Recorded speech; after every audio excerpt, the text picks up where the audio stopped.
Assalamualaikum warahmatullahi wabarakatuh. Nama Adelia Oktavektin, NPM 200102001. Program Studi Pendidikan Bahasa Arab kelas A. Pada kesempatan kali ini, saya akan mempresentasikan mata kuliah kewirausahaan, yaitu tentang modal kewirausahaan. Adapun yang saya jelaskan pada kesempatan kali ini terdapat 3 poin, yaitu yang pertama, pengertian modal kewirausahaan. Yang kedua, jenis-jenis modal kewirausahaan. Yang ketiga, manfaat modal kewirausahaan. Yang pertama kita bahas yaitu yang pertama, pengertian modal kewirausahaan. Secara umum, pengertian modal adalah sekumpulan uang atau barang yang digunakan sebagai dasar untuk melaksanakan suatu pekerjaan. Sedangkan Kamus Besar Bahasa Indonesia, pengertian modal adalah uang yang digunakan sebagai pokok atau induk untuk berdagang, baik berupa uang ataupun barang yang bisa digunakan dalam menghasilkan sesuatu yang mampu menambah kekayaan dan sebagainya. Jadi pada intinya modal adalah aset utama perusahaan untuk menjalankan bisnis, di mana umumnya berbentuk dana atau uang. Dengan uang maka bisnis bisa berjalan dengan lancar untuk mendukung proses produksi hingga pemasarannya. Yang selanjutnya yaitu jenis-jenis modal kewirausahaan. Jenis-jenisnya dibagi menjadi 4. Yang pertama, jenis modal berdasarkan sumbernya. Yang kedua, jenis modal berdasarkan pemiliknya. Yang ketiga, jenis modal berdasarkan wujudnya. Dan yang keempat, modal berdasarkan sifatnya. Yang pertama yaitu jenis modal berdasarkan sumbernya. Modal berdasarkan sumbernya dibedakan menjadi 2, yaitu modal internal dan modal eksternal. Yang pertama yaitu modal internal. Sumber modal internal ini merupakan modal yang didapatkan dari kekayaan seseorang atau perusahaan itu sendiri. Biasanya sih dari hasil penjualan. Nah, modal internal ini sulit digunakan untuk mengembangkan bisnis karena sifatnya yang terbatas dan sulit mengalami peningkatan yang signifikan. Beberapa yang termasuk dalam modal internal ini adalah gedung, kendaraan, saham, laba yang diinvestasikan kembali, dan lain sebagainya. Yang kedua yaitu modal eksternal. Modal eksternal ini sumbernya dari luar perusahaan atau dana yang diperoleh dari para kreditur ataupun dari pemegang saham yang dapat ambil bagian dalam perusahaan. Modal eksternal ini umumnya didapatkan dari pinjaman bank, koperasi, atau sumber modal lainnya.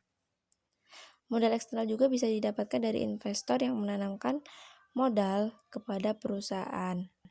Beberapa yang termasuk dalam modal eksternal ini adalah pinjaman dari bank atau pihak lain, yang kedua investor, yang ketiga utang dagang, yang keempat gaji yang belum dibayar, yang kelima utang jangka panjang, dan lain sebagainya.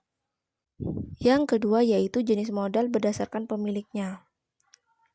Modal berdasarkan pemiliknya ini dibagi menjadi 2, yaitu modal perseorangan dan modal sosial. Yang pertama yaitu modal perseorangan. Jenis modal perseorangan ini adalah modal yang berasal dari seseorang yang memiliki fungsi untuk memudahkan berbagai aktivitas dan memberikan laba kepada pemiliknya, seperti deposito, properti pribadi seperti gedung, kendaraan, dan lainnya, saham, dan lain sebagainya. Dan yang kedua yaitu modal sosial. Modal sosial ini jenis modal yang dimiliki oleh masyarakat, di mana modal tersebut memberikan keuntungan bagi masyarakat secara umum dalam melakukan kegiatan produksi. Contohnya seperti jalan raya, jembatan, pelabuhan, pasar, dan lain sebagainya. Yang ketiga yaitu jenis modal berdasarkan wujudnya. Jenis modal yang dibedakan berdasarkan bentuk atau wujudnya ini yaitu modal konkret atau modal aktif dan modal abstrak atau modal pasif. Yang pertama yaitu modal konkret. atau modal aktif.